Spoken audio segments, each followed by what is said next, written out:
Welcome to Timeless Love Stories. Tonight's story is an original romantic tale set in the backdrop of Second World War.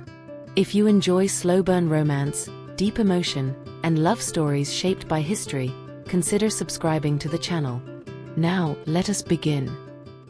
The mountains of Jura did not rise abruptly. They unfolded. They revealed themselves slowly, ridge after ridge, forest after forest, as though the land itself resisted haste. Even in times of peace, the valleys demanded patience from those who lived among them. In war, they demanded something more exacting: discretion. Giselle had learned this before she learned to read. At 21, she carried herself with the quiet economy of someone raised without excess, of noise, of affection, of certainty. Orphaned before memory could anchor her to the faces of her parents, she had grown into herself beneath the watchful presence of her grandmother and the unyielding rhythm of the land. The farm was not large. It had never needed to be. It existed to sustain, not to impress. Stone walls thick enough to hold the cold at bay. A roof repaired more often than replaced. A narrow stream running behind the property, fed by melting snow in spring and thinning to a careful whisper by late summer. Beyond it, forest. Above it, the long exposed slope that led to pasture and then to rock. The house stood slightly apart, not isolated but deliberate, positioned where sound traveled poorly and strangers were easily noticed. That had once been an inconvenience. Now it was protection. The German occupation had not arrived in that part of Jura with the violence that marked other regions. There were no daily explosions, no collapsing streets. Instead, there was presence. Boots on gravel. Paperwork. Questions asked too politely to be refused. The quiet certainty that someone else now claimed the right to decide who belonged where. Giselle felt it most acutely in movement. Paths she had walked freely as a child now required calculation. Market days meant scrutiny. Even the bells of the cows seemed louder than before, their sound carrying too far down the valley, as though announcing lives that preferred to remain unnoticed. Her grandmother no longer understood these changes. Marguerite drifted between moments with a fragile inconsistency that both softened and sharpened the edges of their days. There were mornings when she woke convinced she was late for school, calling out for her long-dead mother, her hands trembling as she dressed and undressed again without purpose.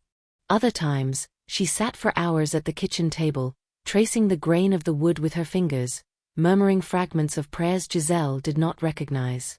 Caring for her was not new. But under occupation, it became heavier. Every knock at the door startled Giselle, not because she feared discovery itself, but because she could never be certain that her grandmother would recognize danger when it arrived. Fear in that house was erratic. It came without warning and offered no discipline in return. Living like that had taught Giselle something she rarely put into words, that there was a difference between danger imposed and danger chosen. And it was this, more than ideology, that made her say yes. The message came indirectly, as all such things did. A man at the market, pausing too long beside her basket. A comment about the weather in the high passes. A question about whether the old radio in her house still worked. She did not answer immediately. She went home. She fed the animals. She helped her grandmother wash and change. She waited until night, when the house settled into the kind of silence that belonged to the mountains alone. Then she thought. The risk was obvious. The farm's isolation made it valuable. That same isolation made it dangerous. If discovered, there would be no witnesses, no confusion to exploit. Just stone walls, a young woman, and an old one who could not explain herself. But there was also something else. A sense that her life had narrowed to endurance alone, that survival without purpose was becoming its own kind of suffocation. The occupation had taken choice from everyone. What remained, perhaps, was the decision of how one endured. When the request came again, clearer this time, Giselle nodded once. He can stay, she said. But he must help around the farm. Marcel arrived before dawn 2 days later. He came on foot, carrying nothing that could not be explained. A small pack. A folded coat. Hands roughened by work rather than war. He was younger than Giselle had expected, only 24, but his eyes held the measured attention of someone accustomed to listening more than speaking. They regarded one another briefly in the yard. "I won't be in the way," he said. "I don't need you invisible," Giselle replied. "I need you ordinary." A pause. "I can do ordinary," he said, and something in his mouth curved, not a smile but the shape of one. The radio equipment arrived later, dismantled and unremarkable in appearance. Marcel installed it beneath the floor of the old storage room, his movements precise but unhurried, explaining only what was necessary. Giselle watched, absorbing the process without comment. Knowledge, she had learned, was safer than ignorance. From the outside, nothing changed. Marcel slept in the small room beside the granary. He rose with the sun. He helped with the animals, the fencing, the carrying of water when the pump faltered. He spoke gently to Marguerite, never contradicting her memories, never correcting her confusion. When she mistook him for someone else, he accepted the role without protest. It was in these moments that Giselle began to watch him more closely. Not with suspicion, that faded quickly, but with an attention she had not directed toward another person in years. He moved through the farm as though he understood its language. He knew when to step aside, when to step forward. He did not fill silences unnecessarily. In the evenings, when the work was done and Marguerite slept restlessly upstairs, Marcel tuned the radio. Giselle did not always stay to listen. But she heard the murmured transmissions through the floor, the low cadence of coded speech threading itself through the house like a second heartbeat. Outside, the mountains remained unchanged, but inside, slowly, something had begun to shift. By late September, the mornings had turned sharp. Cold did not arrive in the mountains with drama. It arrived with precision. The air thinned, the light lost its softness, and the first breath taken outside the door tasted faintly of stone. Giselle felt it in her hands before she saw it on the grass. She learned to move more quickly, to keep her sleeves down, to hold heat in her body the way she held flour in the pantry. Measured, guarded, never wasted. Marcel adapted without comment. He did not speak about the cold as though it were an enemy. He treated it as another condition to be managed, like mud in spring or drought in August. When the frost began to bite at the edges of the pasture, he repaired the gate hinges that had been catching. When the roof above the shed started to sag, he climbed up before Giselle had even decided it could not wait. He worked with the quiet focus of someone who had never believed that effort guaranteed safety, only that it delayed collapse. It was the kind of competence that did not demand admiration. It simply occupied space. At first, Giselle found it unsettling.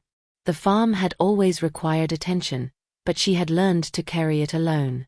Even as a girl, she had understood that her grandmother's strength was inconsistent. Some days Marguerite could lift a bucket, knead bread, scold the chickens out of the garden with the sharp authority of a woman who had survived harsher winters than any soldier ever would. Other days she forgot the names of things, forgetting even that she had forgotten, and looked around the kitchen as if she were a guest in someone else's home. Giselle had become the anchor without realizing it. She had made herself into structure, routine, control. Now Marcel's presence tested that control in ways that were difficult to name. Not because he intruded, but precisely because he did not. He did what needed doing and then stepped back as if he had never been there, leaving behind repairs so neat they felt like they had always existed. The fence held. The latch clicked properly. The woodpile grew higher with a steadiness that made Giselle catch herself checking it as though expecting it to vanish. And in the space left by these small improvements, she began to feel something she had not felt in a long time. Room. Not comfort. Not ease. Just room to breathe. Marguerite, meanwhile, accepted Marcel with a simplicity that startled Giselle. She did not remember his name consistently, but she remembered his presence, which mattered more. She spoke to him as if he belonged to a time that had not been fractured by occupation and loss. One afternoon, as Giselle churned butter near the window, she heard her grandmother speaking to him in the yard. "You've got your father's shoulders," Marguerite said, her voice thin but certain. Marcel answered gently, as he always did when she placed him inside some old memory. "Yes," he said. "He worked hard." Marguerite nodded, satisfied, and went on talking as though the matter were settled. Marcel listened, his hands busy with the saddle straps, his face composed, his gaze attentive but not strained. He let her have her story. Giselle watched from behind the glass, her palm resting on the churn handle. For a moment, she felt a faint, disorienting tenderness. Toward Marcel, yes, but also toward her grandmother, toward the fragile relief that came when someone else carried the weight of her confusion without making it heavier. That night, Marguerite wandered downstairs after midnight. Giselle woke at the sound of bare feet on the stairs, soft and uncertain. She sat up at once, heart already tightening. The occupation had trained her body into vigilance. So had care. She reached for her shawl, stepped into the hallway, and found her grandmother standing at the kitchen door, staring into the darkness as if she did not recognize the house. "It's cold," Marguerite whispered. "I know," Giselle said softly. "Come back to bed." Marguerite shook her head. Her eyes were wide and glassy, focused on something Giselle could not see. "They said he would come," she murmured. "They said he would come home." Giselle swallowed. There were names she did not ask for anymore. Not because she had forgotten them, but because speaking them felt like inviting pain into the room. "Who, Grandmere?" Marguerite's mouth trembled. "My brother." There was no brother. Not anymore. There had been, perhaps, once. There had been many people once. Giselle stepped forward slowly, keeping her voice low. "Come," she said, and reached for her grandmother's hand. Before she could take it, Marguerite flinched away as if startled by contact. Her gaze darted past Giselle, toward the narrow passage where the storage room lay. The room where the radio slept beneath the floorboards like a secret animal.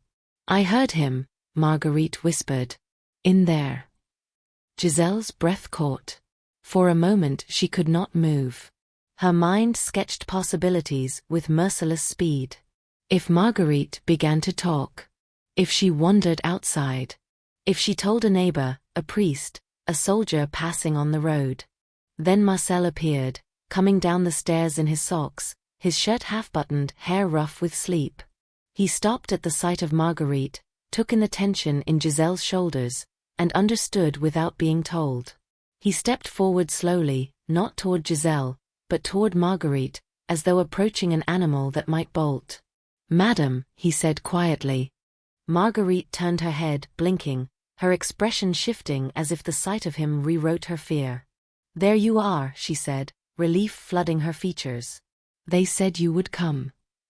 Marcel did not hesitate. He nodded once, stepping closer. "I came," he said. "But it is night. It is too cold to be awake." Marguerite frowned, uncertain. Marcel extended his hand, palm up, inviting rather than grasping. "You need warmth," he said. "Come back." Marguerite looked at his hand. Then at his face. Her breathing steadied in small increments, as though she were taking her cues from the calmness in his posture. After a moment, she placed her hand in his. Marcel turned slightly, guiding her toward the stairs with measured steps. He did not rush her. He did not try to reason with her. He simply held her hand and gave her a direction. Giselle followed behind, her pulse still high, watching the quiet authority with which he shepherded her grandmother back toward bed. At the landing, Marguerite paused, peering into Marcel's face as though searching for a memory in it. "You're kind," she said, voice soft with something almost lucid. Marcel's expression did not change, but his eyes lowered for a fraction of a second, as though the words had landed somewhere he did not allow many things to land. "You are tired," he replied gently. "Sleep." Marguerite nodded and went into her room without protest. Marcel remained in the hallway a moment, as if ensuring she would not return. Then he turned toward Giselle. They stood in silence. The house felt too still. Outside, wind moved through the trees with a low, persistent sound. Giselle realized her hands were trembling faintly, not from cold this time, but from the delayed release of fear. Marcel did not ask questions. He did not apologize. He simply waited, giving her the space to decide whether she would speak. She heard something, Giselle said finally, her voice low. Yes, he answered. Or she heard what she needed to hear. Giselle's throat tightened. If she won't, Marcel said, quietly but firmly. Not like this. Not as long as we are careful. We. The word was small. It did not declare anything. It did not claim intimacy. But it shifted something in Giselle's chest all the same. She stared at him, noticing in the half-light how tired he looked, how the skin beneath his eyes had darkened in the weeks since he arrived. He had been sleeping lightly. Listening, always listening. Carrying a risk that he never spoke of in full. You shouldn't have to manage her, Giselle said, the sentence escaping before she had weighed it. Marcel's gaze held hers. You manage her every day, he replied. That's different. He did not smile, but his voice softened. It isn't. Giselle looked away first. Not out of shame, but out of something more difficult, the awareness that he was seeing too clearly what she had trained herself to endure without witness. Marcel stepped back, giving her distance as though he sensed she needed it. Go back to sleep, he said. Giselle hesitated. Her body was tired.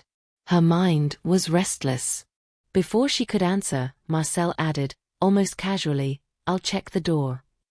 He moved down the stairs again, his steps silent. Giselle remained at the landing, listening as he walked through the kitchen and into the yard, making sure the latch was secure, the shutters drawn properly, the world outside kept at bay. Only when she heard him return upstairs did she go back to her room. She lay down, but sleep did not come easily. Her thoughts moved in slow circles. She had agreed to hide a radio operator because she wanted to resist, yes, but also because she could not bear the narrowing of her life any further. She had wanted purpose. Now she had it.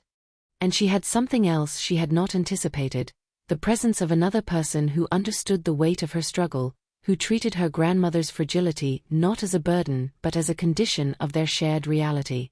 In the days that followed, Giselle found herself noticing Marcel in ways that felt both ordinary and unfamiliar. The way he rolled his sleeves up before work. The way he listened before he spoke, as though measuring not only words but consequences. The small pauses he took in the evening before switching on the transmitter, as if he were reminding himself of the world beyond the valley. Sometimes, after supper, when Marguerite had dozed off in her chair and the dishes were stacked neatly by the sink, Marcel would sit at the far end of the table with a small notebook, writing codes that meant nothing to Giselle. She did not ask what he wrote. Instead, she made coffee and set a cup near him without a word. He always thanked her, quietly, never looking as though he expected it. Their fingers did not touch when she placed it down, but Giselle became increasingly aware of the distance between them as a physical thing. Measurable, deliberate, maintained. On a particularly cold evening, when the wind rattled the shutters and the house smelled faintly of smoke and damp wool, Marcel looked up from his notes and spoke without warning. You were not afraid, he said. Giselle blinked. Of what? Of taking me in. The question was not accusation. It was curiosity, tinged with something she could not immediately identify. Giselle looked down at her hands, at the faint marks on her knuckles from work, the small cuts that never fully healed. I was already afraid, she said. Every day. For reasons that never changed anything. She paused, choosing her words with care. When they asked, it didn't make the fear worse, she continued quietly. It only gave it a direction. Marcel did not interrupt. Living like that, she finished, I needed something that moved. Something that made the fear mean more than waiting. He absorbed the words in silence. Then he nodded once, a small gesture of acknowledgement that felt more intimate than agreement. From upstairs, Marguerite murmured in her sleep, a sound like a distant prayer. Marcel's eyes flicked briefly toward the stairs, and when they returned to Giselle, something in them had softened into a kind of shared understanding. "Thank you," he said simply. Giselle shook her head. "Don't," she replied, more sharply than she intended. "Don't make it something grand. It was just necessary." Marcel's mouth curved slightly this time, a ghost of humor. "Necessary can still be important," he said. Giselle did not answer. But she felt the sentence settle into her, slow and persistent, like warmth spreading from a small fire. Outside, the mountains held their silence. Inside, the farm held its secrets. And somewhere beneath the floorboards, the radio waited, patient and dangerous, for the next transmission that would thread itself through the dark toward a world that still fought back. October moved in without ceremony, and the valley accepted it with the resigned patience of people who had never expected gentleness from the seasons. The mornings stayed dark longer, the afternoons shortened with a quiet insistence, and the light that reached the kitchen window arrived already tired, as though it had traveled too far to offer warmth. Giselle began to keep the fire alive more carefully, feeding it in small, controlled increments, because too much would burn too quickly and too little left the house with that particular cold that made even the table feel unfriendly beneath the hands. Marcel noticed everything, but he rarely named what he noticed, which was part of what made his presence easier to absorb. He simply adjusted. When Giselle began wearing an extra layer beneath her dress, Marcel began stacking the wood closer to the door so she would not have to cross the yard so often. When the hens stopped laying as reliably, he started checking the coop at dawn, making sure the straw stayed dry and the gaps in the boards remained blocked against wind and vermin. The work became their language, and like any language used daily, it grew more nuanced the longer they shared it. They began to anticipate one another's timing without discussion, not because they were trying to become intimate, but because efficiency was the only kindness the farm ever truly offered. Giselle would wake and find the kettle filled, not boiled, because Marcel did not presume to begin her morning for her, but he did remove an unnecessary step. Marcel would come in from the yard and find the basin already set near the door, because Giselle understood what cold did to hands when it was allowed to linger. These exchanges were small, and yet they carried the strange weight of being consistently repeated, which was how trust always built itself in Giselle's world. Trust did not arrive through declarations. It arrived through the steady absence of harm, through the quiet predictability of someone who did not make life harder when it already required too much. Marguerite's decline, however, did not respect their careful steadiness. Some days she was lucid enough to ask after the goats, to remember where the flour was stored, to scold Giselle for leaving the back door unlatched, as though Giselle was still 12 and forgetful. On those days, Giselle felt a flicker of relief that was almost painful in its suddenness, because it reminded her of what had once been normal. Other days Marguerite drifted through the rooms as though following a map only she could see, pausing in corners, touching walls, calling names that never received an answer. When Marcel witnessed these moments, he did not look away, and he did not offer pity, which Giselle would have rejected instinctively. He simply remained present, as though he understood that his presence was sometimes the only form of help that did not insult the person receiving it. One afternoon, while Giselle kneaded dough at the table, Marguerite stood beside the window and began speaking softly, her voice threaded with an anxiety that sounded almost like childhood. "They will come," she said, staring out at the yard as though expecting figures to appear among the trees. "They always come." Giselle kept her hands moving, because stillness would have made the sentence too loud. "Who, grandmère?" she asked gently, though she already suspected the answer, and she already felt the old weariness that came with having to translate fear into something manageable. Marguerite's fingers pressed against the glass, leaving faint marks that caught the weak light. "Men," she whispered. "Men with papers. Men who ask questions." The occupation had given those words a new edge, but Marguerite's fear did not come from 1940 alone. Giselle had heard echoes of it in earlier years, when the village gendarmes came to collect taxes and Marguerite's shoulders tightened as if she expected punishment rather than administration. Giselle had never fully understood what history her grandmother carried, only that it lived in her body even when her mind began to dissolve. Marcel looked up from where he was mending a strap near the stove. His gaze met Giselle's for a brief moment, and in that glance, she felt a shared calculation of risk. Giselle spoke carefully, keeping her tone calm. "No one is coming today," she said. "You're safe here." Marguerite turned sharply, as if startled by the certainty. "Safe," she repeated, tasting the word like something unfamiliar. "We were safe once." Marcel rose slowly, not abruptly, and moved to the counter where the small jar of honey sat. He opened it with measured ease, dipped a spoon, and brought it toward Marguerite as though offering her something she could hold on to. "Here," he said softly. "Taste this." Marguerite stared at the spoon, suspicious at first, then curious. She took a small lick, her mouth closing around the sweetness with the solemn concentration of someone deciding whether to trust sensation more than thought.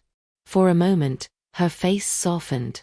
"It's good," she said, as though surprised that anything could still be. "It is," Marcel answered, his voice steady. "And it is here now. Not before, not later." Giselle watched, and something in her chest tightened, not with fear, but with the quiet shock of witnessing care delivered without fuss. Marcel did not speak to Marguerite as if she were broken, and he did not treat her confusion as an inconvenience. He simply anchored her to the present with something simple enough that it could not be argued with. Later, when Marguerite had gone upstairs to rest, Giselle stood at the sink washing the spoon, her hands moving through warm water that already cooled too quickly. Marcel remained at the table, returning to his mending, but she could feel him listening to her silence as though it were another transmission to decode. "You did that well," she said eventually, because the words had been pressing against her restraint for too long to keep them contained. Marcel did not look up. "It works sometimes," he replied, his tone careful, as though he did not want to sound pleased with himself. "She trusts you," Giselle said, and immediately regretted how exposed the statement made her feel, as though she were revealing something about herself by admitting it. Marcel's fingers paused on the strap. He lifted his gaze then, and for a moment the room felt narrower, not with threat, but with attention. "She trusts you," he corrected gently. "I am only here." Giselle dried her hands slowly, giving herself time to hide whatever expression might betray too much. "That's not true," she said, quieter than before. "She doesn't always know who I am." Marcel's eyes did not move away. "She knows who you are where it matters," he replied. "Even when she cannot name it, or you." The sentence settled into the room with a weight that did not demand response, and Giselle found she could not speak for a moment without risking something in her voice that she was not prepared to reveal. Instead, she turned back to the bread, shaping the dough into careful loaves, pressing her palms into it with a firmness that was not anger but necessity. That evening, the radio work took longer.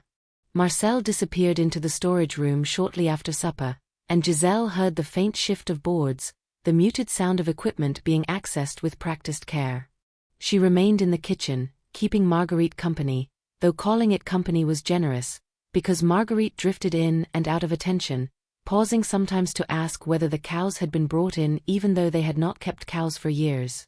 When Marguerite finally fell asleep in her chair, her head tipped slightly forward, Giselle lifted the blanket and draped it over her shoulders, adjusting it so it covered her thin arms. The gesture was automatic, more habit than tenderness, but as she stepped back, she felt a sudden, sharp awareness of how small her grandmother had become, and how much of her presence was now made of fading. She sat down across from Marguerite and waited, listening to the house. Underneath the floorboards, Marcel's voice emerged at intervals, low and controlled, shaped into coded phrases that sounded almost ordinary if one did not know what they carried. Giselle could not understand the meaning, but she understood the risk embedded in the act itself, the way each transmission was a line thrown into darkness, hoping it would reach someone who would know what to do with it. At some point, Marcel returned to the kitchen. He moved quietly, as though he did not want to disturb Marguerite, and sat at the table without speaking. Giselle looked at him and saw that his hands were slightly unsteady, not with fear exactly, but with the tension that followed close concentration. "Was it difficult?" she asked, keeping her voice low. Marcel exhaled slowly. "There was interference," he said. "It means they've begun tracking signals in this part of the Jura." Giselle did not ask how he knew. "It doesn't mean they know where," Marcel added. "It means they're looking."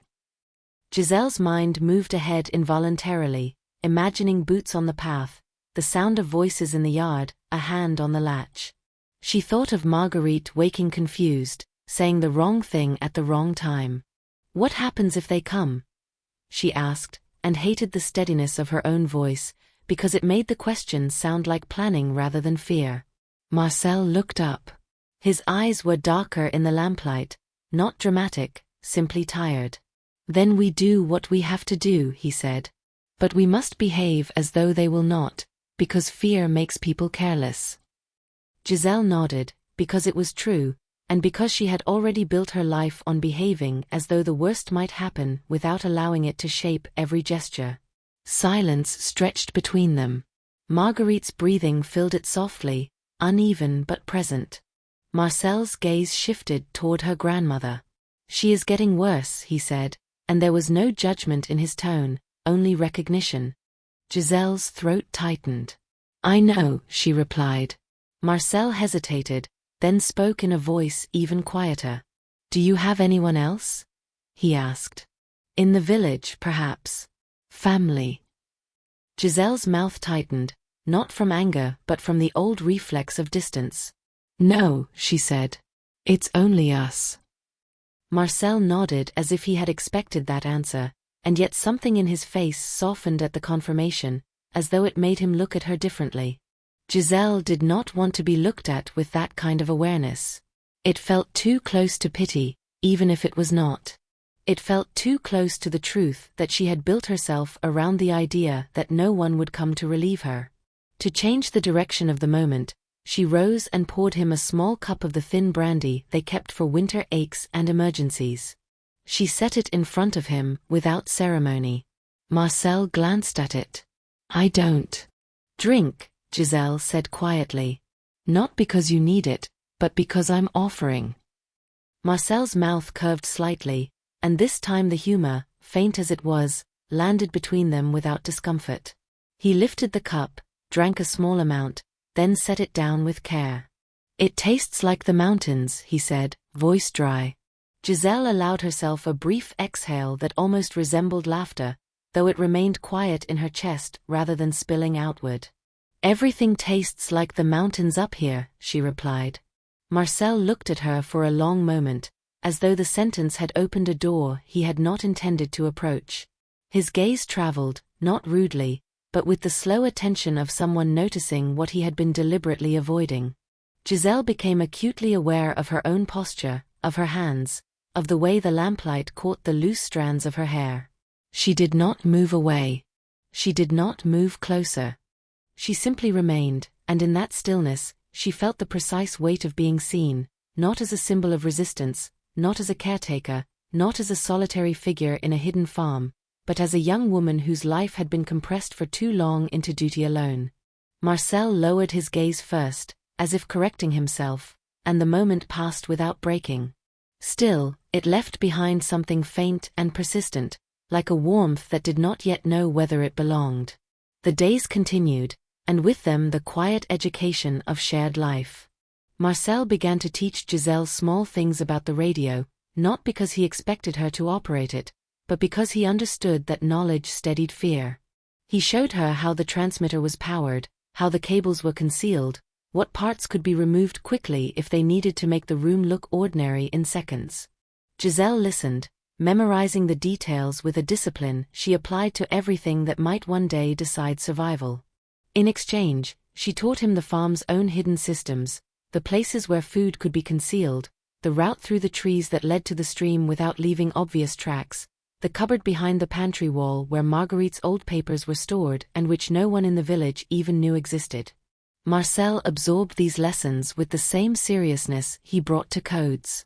Their partnership sharpened, and with it, their mutual reliance became harder to deny. As autumn deepened, Marguerite began to wander more frequently.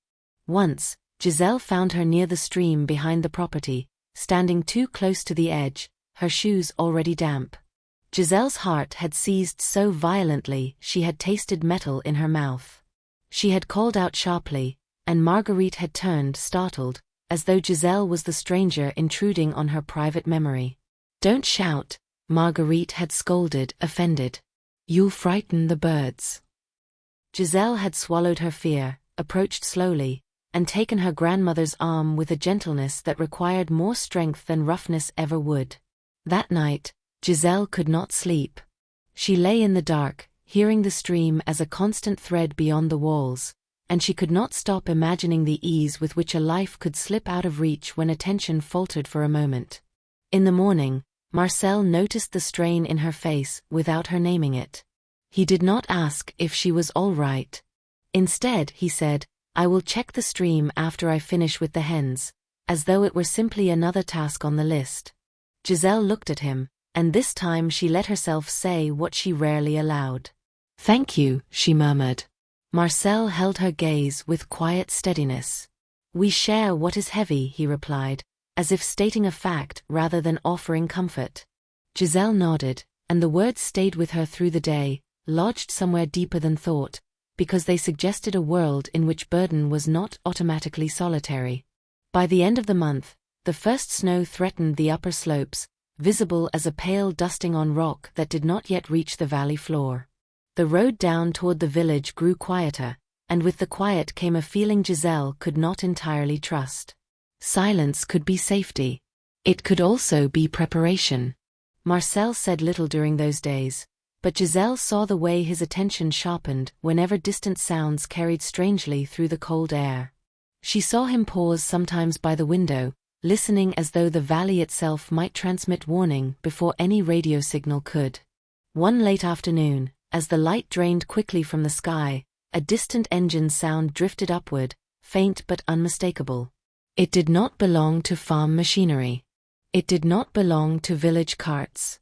Marcel's head lifted at once. Giselle felt her spine stiffen. Neither of them spoke immediately, because naming fear too soon could make it grow.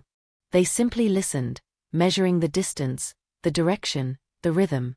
The sound passed without stopping, moving along the lower road, and slowly the tension eased from Giselle's shoulders. Still, when she looked at Marcel, she saw that his eyes had not softened. "It will happen eventually," he said quietly. Giselle's mouth went dry. "A search?" she asked. Marcel nodded once, his expression grave but controlled. "Not because of us alone," he replied. "Because they are tightening everything." Giselle stared out toward the darkening valley, feeling the mountains loom around them with their ancient indifference. She had once believed isolation meant safety. Now she understood that isolation also meant exposure, because there was nowhere to hide in a place already hidden. When she turned back, Marcel was watching her with a calm that did not erase danger but made it bearable to face. "You are not alone in this," he said, and the sentence was longer than the others, as if he had shaped it carefully to carry enough weight without collapsing into sentiment. Giselle held his gaze for a moment, then nodded once, because denying it would have been dishonest, and honesty in war was one of the few forms of integrity still available. Outside, the cold settled deeper into the valley. Inside, the farm continued its work of living, and the quiet between them became less like distance and more like a shared space they both knew how to inhabit. November arrived with rain rather than snow, and the mountains absorbed it in silence, as though they had learned long ago that resistance only sharpened the cold. The stream behind the farm swelled gradually, not enough to alarm, but enough to alter its voice, which grew fuller, more insistent, carrying through the trees even when the house was closed tight against the weather. Giselle noticed it at night most of all, when the world reduced itself to sound and shadow and the steady labor of endurance. Marguerite's restlessness deepened with the shortening days.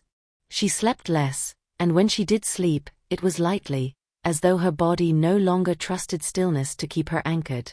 She wandered more often, sometimes mistaking the present for a fragment of the past, sometimes recognizing Giselle with piercing clarity that felt almost cruel in its brevity. On those days, she would take Giselle's face between her hands and study it with an intensity that made Giselle's chest tighten. "You've grown thin," Marguerite would say, or, "You work too hard," as though she was still capable of protecting her granddaughter from anything more threatening than fatigue. Giselle accepted these moments without correction. She had learned that resistance only disoriented her grandmother further, and besides, there was a quiet comfort in being briefly seen as she once had been, rather than as the caretaker she had become. Marcel noticed the changes without comment, but his movements shifted subtly in response. He stayed closer to the house. He checked the doors more frequently.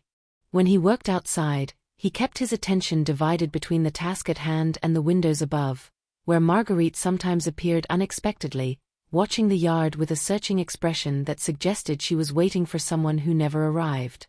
One morning, after a night broken by Marguerite's murmured conversations with ghosts only she could hear, Giselle found her grandmother standing by the back door, already dressed in her old coat, her boots half laced with trembling fingers. "Where are you going?" Giselle asked, keeping her voice even, though her heart had already begun to beat harder. Marguerite looked up, startled, as if Giselle's presence had interrupted a plan already set in motion. "To the wash," she replied. "Before the river freezes." The words belonged to another time, when laundry had been done by hand at the edge of the water and winter arrived with fewer warnings. Giselle stepped forward slowly. "There's no washing today," she said gently. "It's raining." Marguerite frowned, her gaze shifting past Giselle toward the grey light beyond the door. "It won't last," she insisted. "I have to finish before dark." Giselle reached for her arm, intending to guide her back inside, but Marguerite pulled away with a surprising strength born of panic rather than clarity. "Don't," she said sharply. "You're late already." The word struck Giselle harder than she expected, because it carried with it the old, irrational fear that lateness could still cost something irrevocable. She glanced instinctively toward the storage room, toward the radio hidden beneath the floor, toward all the things that required vigilance. Marcel appeared in the doorway at that moment, drawn by the raised voices. He assessed the scene at once, his expression tightening with understanding. "It's cold by the stream," he said calmly, stepping forward so that Marguerite's attention shifted to him. "And the stones are slippery." Marguerite turned toward him, confusion flickering across her face. "I know that," she snapped, offended. "I've been going there all my life." Marcel nodded, not contradicting her memory. "That's why you know how dangerous it can be," he replied.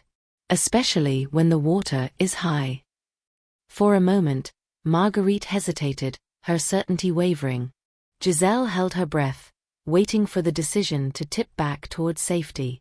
Instead, Marguerite's gaze hardened with a stubbornness that Giselle recognized too well. "I won't be told what to do in my own house," she said, and before either of them could react, she pushed past them and stepped out into the yard. Giselle's fear surged, sharp and immediate. She followed at once, calling out, but Marguerite did not slow. Her boots struck the wet ground unevenly as she made her way toward the narrow path that led down to the stream. "Grandmère," Giselle called, louder now, no longer caring if her voice carried. Marcel was beside her in seconds, his longer stride closing the distance quickly. Together, they followed Marguerite down the slope, the rain beginning to fall more heavily, turning the earth slick beneath their feet. The stream was louder than Giselle had ever heard it, swollen with recent rain and melting snow from higher ground. The stones along its edge glistened darkly, treacherous even to someone sure-footed and alert. Marguerite reached the bank and stopped, staring into the moving water as though searching for something it might return. "Please," Giselle said, her voice breaking despite her effort to hold it steady. "Come back." Marguerite turned slightly, her expression briefly lucid, almost apologetic. "I forgot," she murmured. "I forgot how strong it gets." She took a step back, her foot slipping on the wet stone, and in that instant, everything happened too quickly and too slowly at once. Giselle lunged forward, her hands grasping only air as Marguerite lost her balance. Marcel reached out at the same moment, but the distance was too great, the ground too unstable. Marguerite fell sideways into the stream, the water closing over her with a sound that was more dull than violent, as though the mountain itself had accepted the offering without comment. Giselle screamed, the sound tearing from her chest without permission, and dropped to her knees at the bank, her hands plunging into the freezing water in a futile attempt to reach her grandmother. Marcel was already moving, wading into the stream despite the current, his coat discarded, his boots filling with water as he fought toward where Marguerite had gone under. The cold stole Giselle's breath as soon as she leaned too far forward, and Marcel shouted for her to stay back, his voice urgent but controlled. He disappeared briefly beneath the surface, then emerged again, coughing, his expression grim. The current was stronger than it looked, pulling insistently at his legs. When he reached Marguerite, it was already too late. He managed to drag her to the bank, his movements efficient despite the shock of cold, but Giselle saw at once that something essential had been taken. Marguerite lay still, her face pale, her eyes half open and unseeing, her hair darkened and heavy against the stones. Giselle crawled forward, ignoring the water soaking into her clothes, and gathered her grandmother's hand in both of hers, calling her name with a desperation that no longer expected an answer. Marcel knelt beside her, his chest heaving, his face drained of color. He placed a hand on Giselle's shoulder, not to restrain her, but to anchor her, as though he understood that without something solid to hold onto she might simply collapse into the water after the body she loved. They stayed there for a long time. The rain continued to fall, the stream continued to move, and the mountains did not acknowledge the loss they had just claimed. Eventually, Marcel helped Giselle lift Marguerite's body and carry it back up the slope, their movements careful and reverent, as though haste might somehow diminish what remained. The house felt wrong when they returned, as though it had lost its center of gravity. Marcel built the fire without being asked, his hands shaking now, not from cold but from the delayed weight of what had happened. He brought dry blankets, wrapped Marguerite gently, and laid her on the bed in her room, smoothing her hair back from her face with a tenderness that felt almost ceremonial. Giselle stood nearby, watching, unable to cry yet, her grief lodged too deep for tears to reach it. She felt hollow, emptied out in a way that frightened her more than pain would have. When Marcel finished, he stepped back, giving Giselle space. She did not move toward the bed. She did not move at all. "I should have stopped her," she said finally, her voice flat and distant. Marcel shook his head slowly. "You could not," he replied. "Not like that." "I knew it was dangerous," Giselle insisted, the words sharp now, cutting at her own chest. "I should have." "You knew," Marcel said quietly, "and you were still human." The sentence landed heavily, because it did not absolve her, and it did not condemn her. It simply acknowledged the impossibility of controlling every outcome, even when one devoted their life to vigilance. Giselle sank onto the chair by the bed, her body suddenly exhausted beyond measure. Marcel hesitated, then rested a hand briefly on her back, not pressing, not claiming, just present. Giselle felt the contact register slowly, like warmth returning to numb fingers. The tears came later, in waves that left her shaking and breathless. Marcel remained with her, silent, offering neither words nor distraction, simply allowing the grief to take the space it demanded. When she finally leaned into him, her forehead resting against his shoulder, it did not feel like weakness. It felt like survival taking a different form. They buried Marguerite the following day quietly, with the help of a neighbor who asked few questions and offered no platitudes. The occupation had taught everyone to accept loss with a careful neutrality, as though naming sorrow too loudly might invite more of it. Afterwards, the house was too large.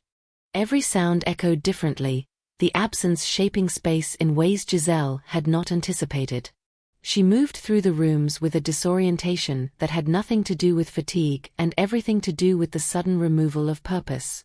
For so long, her life had revolved around anticipation. preventing wandering, managing confusion, bracing for decline.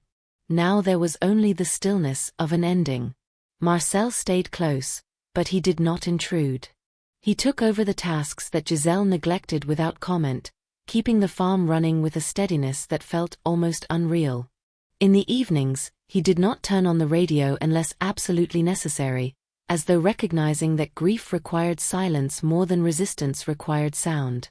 One night, several days after the burial, Giselle woke suddenly, disoriented by the quiet. The house felt too empty, the darkness too complete.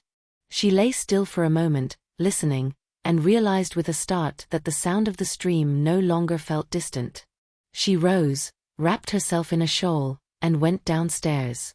Marcel was awake in the kitchen, sitting at the table with his hands folded loosely before him, as though he had been waiting for something he could not quite name. When he looked up and saw her, relief flickered across his face, quickly contained. "I couldn't sleep," Giselle said. "Neither could I," Marcel replied. They sat in silence, the space between them altered by what they had witnessed together. Grief had stripped away a layer of reserve, leaving something more fragile and more honest beneath it. After a while, Marcel spoke, his voice low. "I should leave," he said. Giselle's breath caught. "What?" "For a few days," he clarified. "Give you space."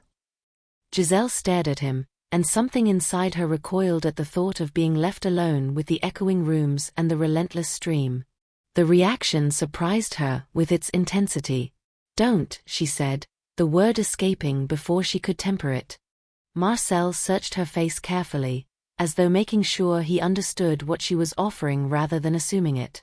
"I don't want to be alone," Giselle said, more quietly now, and in admitting it she felt something in her chest loosen, just enough to let air back in. Marcel nodded once, the decision settling visibly in his posture. "Then I will stay," he replied, and there was no triumph in his voice, only certainty. They remained at the table, closer now, the boundary between them subtly redrawn by shared loss. When Marcel reached out and took her hand, it felt less like a beginning than like an acknowledgement of something that had already been moving toward this moment, slowly and without urgency. The contact was simple, steady, and it held. And in the quiet that followed, grief and closeness braided themselves together, indistinguishable now, each shaping the other into something that neither of them had intended but both recognized as necessary. Grief did not announce itself with a single shape. It settled unevenly into the house, altering routines in ways that were subtle enough to resist immediate recognition. Giselle found herself pausing at the foot of the stairs each morning, listening for sounds that would no longer come, and then standing there longer than necessary, as though time itself might recalibrate if given the chance. The kitchen felt quieter, not because there was less movement, but because the movement that remained no longer answered another presence. Cups stayed where they were placed. Chairs were not pushed back and corrected again. The rhythm of care had lost its counterpoint. Marcel did not try to fill that absence with words. Instead, he filled it with continuity. He kept the fire alive through the long mornings, adjusting the damper with a precision that spoke of habit rather than obligation. He prepared simple meals without ceremony, setting a plate for Giselle even on the days she forgot to eat until her hands began to tremble. He repaired what had been neglected in the weeks before Marguerite's death, as though restoring order to the farm might offer some quiet resistance to the disorder that had claimed her. The radio transmissions resumed cautiously, their frequency reduced, their timing altered. Marcel moved the equipment twice, shifting it deeper beneath the floor, masking its presence with additional layers of wood and earth.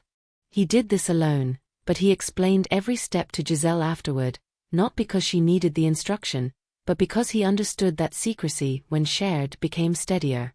At night, they sat together more often than apart. Sometimes they spoke of Marguerite, not of her death, but of the small habits that had defined her presence. The way she insisted on keeping the old blue bowl even after it cracked, the songs she hummed without knowing where they came from, the precise manner in which she folded linen, as though corners mattered more than cleanliness. Other times they spoke of nothing at all, letting the sound of the wind against the shutters do the work of filling space. It was during one of these evenings, when the house smelled faintly of damp wool and smoke and the lamplight held the room in a narrow circle of warmth, that Giselle noticed how little distance remained between them. Marcel had moved his chair closer to the table, not deliberately, but incrementally, responding to the need to share light rather than the desire to share proximity. Giselle found that she did not shift away. Instead, she adjusted her posture unconsciously, aligning herself with his presence rather than guarding against it. When he reached for her hand, it did not feel like a question. It felt like a continuation. His fingers closed around hers with a careful firmness, as though he were confirming what had already been decided rather than seeking permission to decide it. Giselle felt the contact register slowly, traveling from her hand into her arm, into her chest, where it met the lingering ache of grief and softened it without erasing it. She did not pull away. They remained like that for a long time, their hands joined, their shoulders close enough that the warmth between them became noticeable, not urgent but undeniable. Giselle was aware of her breathing, of the way it had begun to match his without conscious effort, and of the strange steadiness that accompanied that alignment. "I don't know how to do this," she said quietly, because the truth felt safer when spoken before it could become fear. Marcel did not tighten his grip. He did not loosen it either.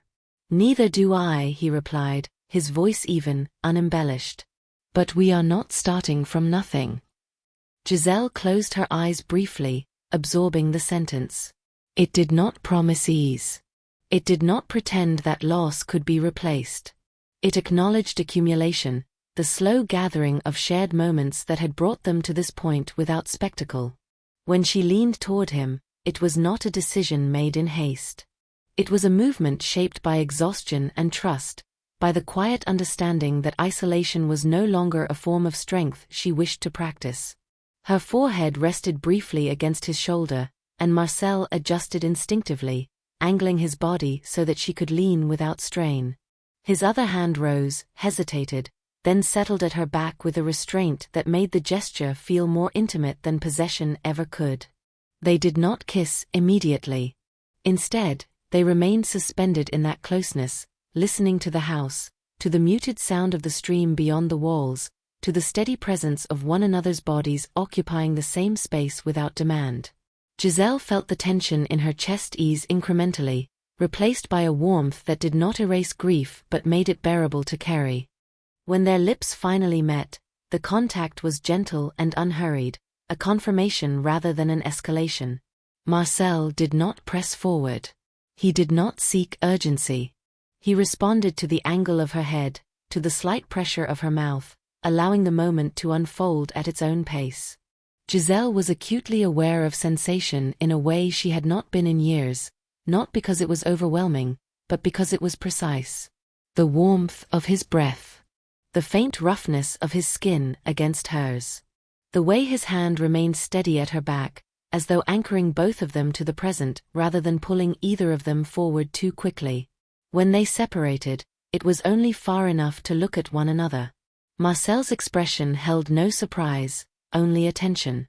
Giselle felt a sudden, unexpected clarity, a recognition that what they were sharing did not compete with what she had lost. It existed alongside it, shaped by it, perhaps even made possible by the honesty grief demanded. That night, they did not retreat to separate rooms. They moved upstairs together, not as an act of defiance or escape, but as a continuation of the closeness that had already taken root. The intimacy that followed was marked by care rather than urgency, by exploration rather than consumption. They learned one another slowly, attentive to hesitation as much as to desire, allowing pauses to remain pauses rather than gaps to be filled. Giselle discovered that her body, which had spent so long in service of endurance, could still respond to tenderness without confusion. Marcel, in turn, revealed a patience that spoke of care learned through necessity rather than doctrine. Their closeness did not erase the world outside the walls, but it offered a brief, necessary refuge from it. Few days later, the weather softened without warning, as though the mountains had briefly remembered another version of themselves. The air warmed just enough to make work unnecessary, and the sky opened into a pale, generous blue that did not belong to any season they trusted. It was Marcel who noticed it first. "If we don't use this day," he said, standing in the doorway with his jacket already in his hand, "it will disappear." Giselle hesitated, not out of fear, but out of habit. The farm did not reward idleness. Pleasure, unearned, felt almost improper. And yet, she felt the pull of the light on her skin, the rare looseness in her chest. "Use it how?" she asked. Marcel's mouth curved, not into mischief, but into something lighter than she had ever seen there. "By doing nothing that needs doing." They left without tools, without baskets, without purpose. They followed the narrow path beyond the pasture, climbing higher than work required, their pace unmeasured, their steps guided only by inclination. Giselle felt something unfamiliar take hold of her body as they walked, a lightness that had nothing to do with ease and everything to do with permission. When they reached the clearing above the trees, the valley opened beneath them, wide and quiet, its roads reduced to pale lines that no longer demanded vigilance. The grass there was dry and flattened by wind, warm beneath the sun, carrying the faint scent of earth and resin. Giselle stopped without realizing she had done so. Marcel turned, watching her face. "I'd forgotten," she said slowly, "that the world can look like this without asking anything in return." Marcel said nothing. He simply sat down in the grass and leaned back on his hands, his posture loose, unguarded in a way that felt almost radical.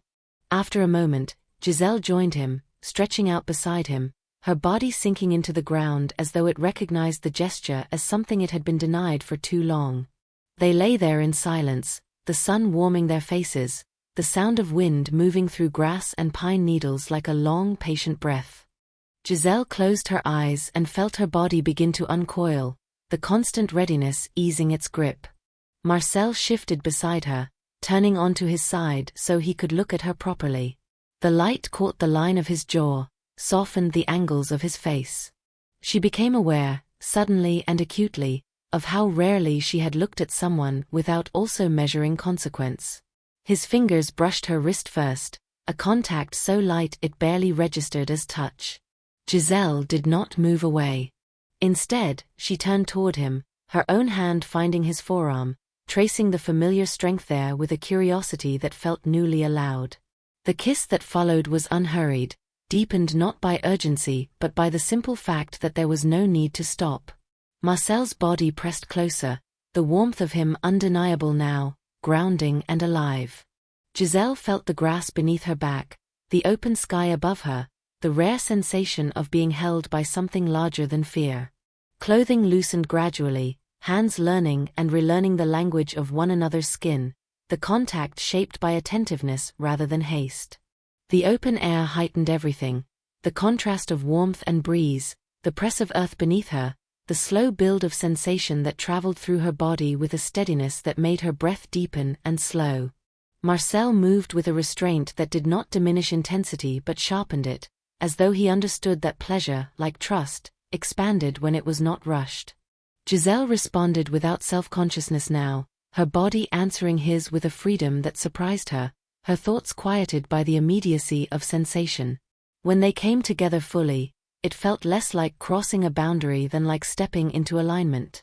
Giselle arched instinctively toward him, her hands finding his shoulders, her awareness narrowing until there was only warmth, movement, and the grounding certainty of his presence. The world did not disappear. It softened, receded, leaving behind only what mattered in that moment. Afterwards, they lay tangled in the grass, the sun lower now, the light gentler.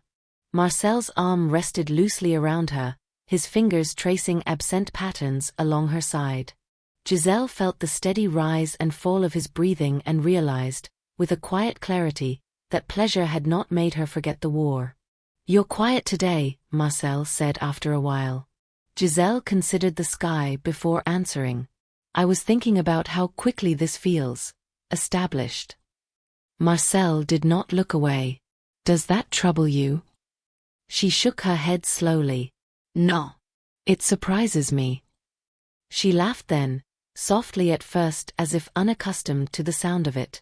Marcel lifted his head, smiling in answer, and for a brief, unguarded moment they allowed themselves to exist not as people hiding, not as participants in danger, but simply as two bodies alive in the same place at the same time.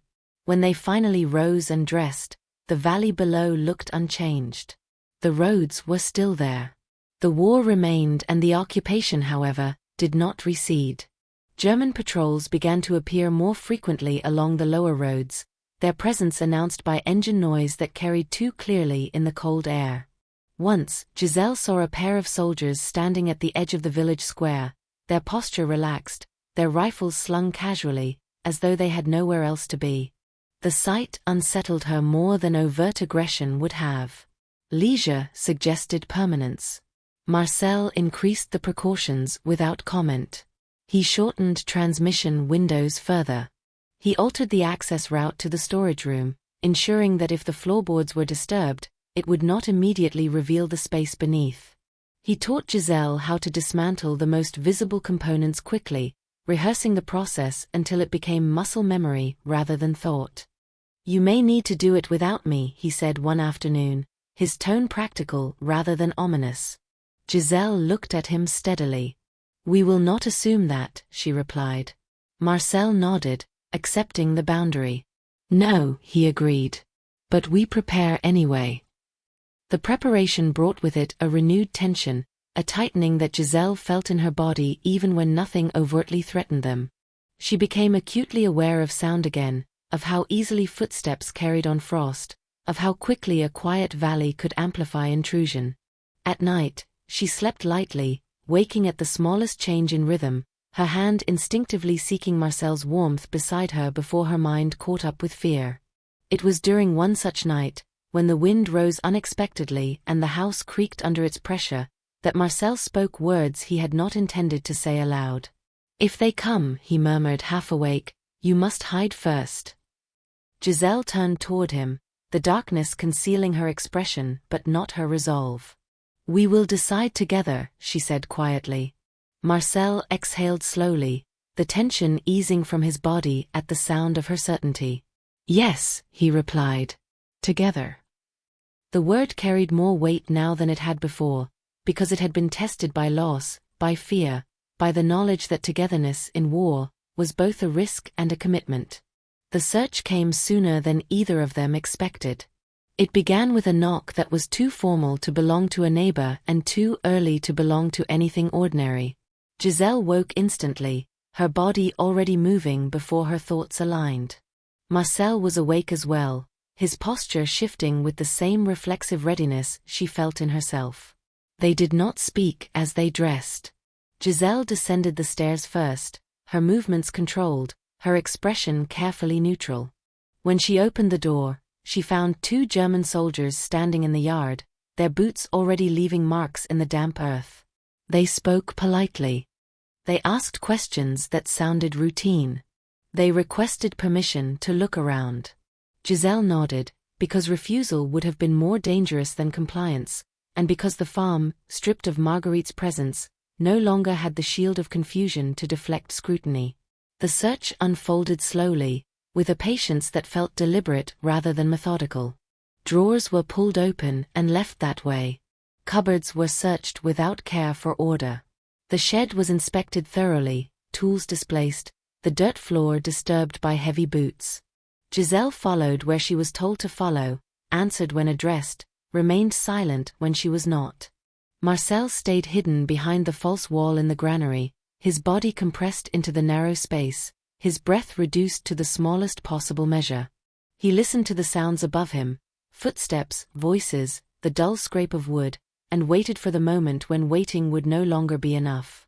Giselle spoke with calm restraint. She answered questions plainly, without elaboration. She spoke of her grandmother's death only when asked, and even then briefly, as though grief were something practical rather than expressive. She did not volunteer information. She did not apologize. One of the soldiers separated himself from the others. He moved differently, slower, less distracted, his attention no longer fixed on objects but on the house itself. He stepped into the storage room and stopped. The space was small, unremarkable, but his gaze lingered on the floor, on the faint misalignment of boards that had been lifted and replaced too carefully to disappear entirely. He crouched. Giselle felt the moment tighten around her, sharp and immediate. There was no longer time to wait. The soldier pressed a hand against the floor and shifted his weight slightly. The wood creaked, not loudly, but enough to suggest weakness. Before he could test it further, Giselle stepped forward. "Don't," she said. The word came out firmer than she had intended, cutting cleanly through the room. The soldier looked up at her, irritation flashing across his face. "Why?" Giselle did not answer at once. She crossed the room quickly and dropped to her knees beside him, pressing her palm flat against the boards, putting her full weight there. The floor groaned under the pressure, the sound sudden and unmistakable. "It gives," she said, her voice lower now. "It's been like that since last winter." She shifted deliberately, letting the boards bend just enough to make the risk visible. Splinters cracked softly. Dust lifted from between the seams. "If you pry it up," she continued, meeting his gaze without flinching, "you'll come through it." For a moment, the room held its breath. The soldier tested the edge once more with the toe of his boot. The wood answered with another protest, deeper this time. His expression darkened, not with suspicion, but with annoyance. He straightened abruptly. "Seal it," he muttered, already losing interest. "This place is falling apart." Giselle remained where she was until his footsteps moved away, until the sound of boots retreated from the storage room and the pressure eased from the air. Only then did she rise, her legs unsteady, her palms damp with sweat and dust. She did not look toward the granary. She did not allow herself to breathe differently. The search ended shortly after. The soldiers left the house disturbed but intact, their engine noise fading down the road until it dissolved into the ordinary sounds of the valley. Giselle stood alone in the kitchen for a long moment, her hands braced against the table, the tremor in her body no longer contained. When Marcel finally emerged from his hiding place, his face was pale, his eyes fixed on her with a clarity that left no doubt he understood what she had done. They did not speak. The search had ended without discovery, but relief did not follow because it was obvious they knew there was a radio somewhere and sooner or later they would come for them. That night, they made their decision. They would have to leave. Not immediately, but before the margin they still had was gone. The route would be through the high passes, under cover of weather, guided by people Marcel trusted only slightly more than he trusted chance. Switzerland lay beyond the mountains, neutral and unknown to them, but it lay beyond the reach of the men who had just stood in their yard. Giselle packed what could be carried and nothing more. She stood one last time in the kitchen, looking at the table, the stove, the door where Marguerite had once stood insisting on a task that no longer existed. She felt the weight of leaving press against her chest, not as regret, but as recognition that survival sometimes required abandonment. Marcel took her hand as they stepped out into the cold, his grip steady, his presence a constant beside her. They did not look back. They left before dawn, when the mountains still held the night in their folds and the cold felt sharper for having no color yet. Giselle closed the door of the house with deliberate care, not because she believed it would wait for them unchanged, but because she refused to abandon it in haste. The sound of the latch settling into place carried more weight than it should have, a small finality that echoed in her chest as they turned away from the yard and toward the narrow path that climbed steadily into forest and rock. They carried little because what mattered most could not be packed. Marcel led, his pace measured rather than urgent, as though he understood that survival in the mountains depended less on speed than on attention. Giselle followed closely, her steps precise, her body already attuned to the demands of the ascent.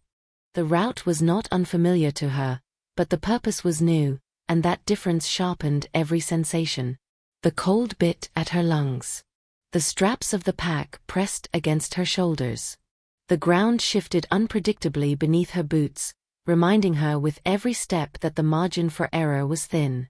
They spoke rarely. Giselle felt the quiet competence of Marcel's presence beside her, not as reassurance, but as steadiness. He did not promise safety. He offered attention. By the time the light began to thin the darkness, they were already high enough that the valley below felt distant, abstracted into a shape rather than a place. Giselle did not allow herself to think of the farm in detail.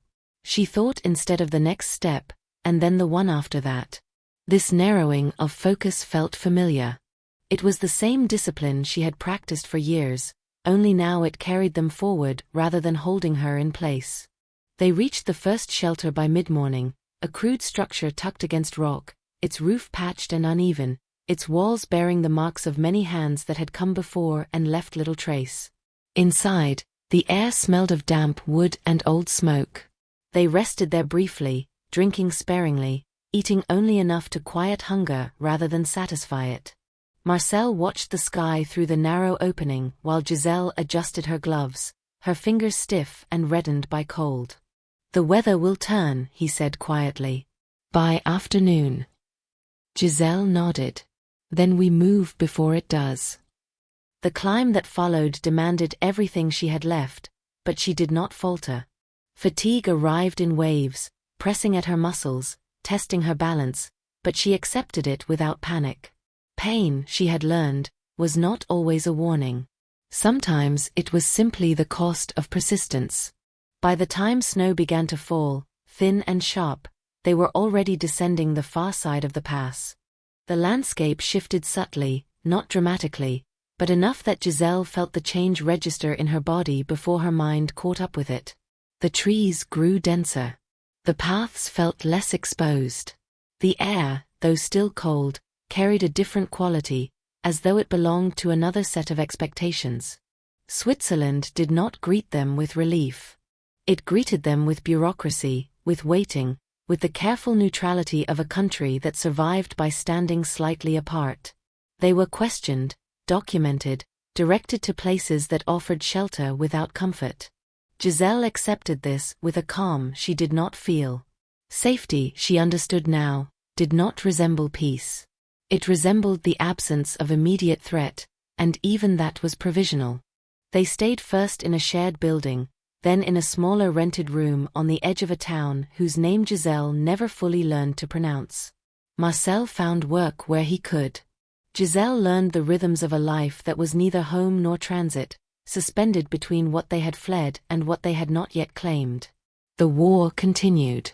News arrived in fragments, carried by radios that spoke with authority and omission in equal measure.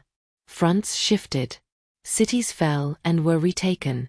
Losses were counted in numbers too large to hold meaning until they touched someone you knew. Giselle listened when she could bear it and turned away when she could not. It was during one of these evenings, when the room felt particularly small and the future particularly undefined, that Marcel spoke words they had both been circling for months. "I do not want this to be temporary," he said. Giselle looked at him, not startled but attentive. "What do you mean?" "I mean us," Marcel replied simply. "Not because we are afraid of being alone, but because we have already chosen one another in everything else that matters." Giselle did not answer immediately. She had learned not to speak lightly about things that did not allow retreat. "I never thought of us as temporary," she said quietly. Marcel studied her for a moment, as though listening for what lay beneath the words. "Neither did I," he said. "I just want to know you are still choosing me. Even now." Giselle met his gaze without hesitation. She did not need to say more. What she had crossed, what she had risked, what she had already done to remain beside him answered for her. The honesty of the exchange mattered more than the outcome. Giselle felt something settle in her chest, not certainty, but readiness. They married without ceremony that summer, in a small municipal office that smelled faintly of ink and stone. There were no witnesses beyond an official who pronounced their names with a neutrality that suited them both. When they stepped back into the street, nothing had changed outwardly, and yet something fundamental had aligned itself into place. Their first child was born the following year, during a winter that felt longer than most. Giselle labored without complaint, her body remembering endurance even as it learned tenderness in a new form.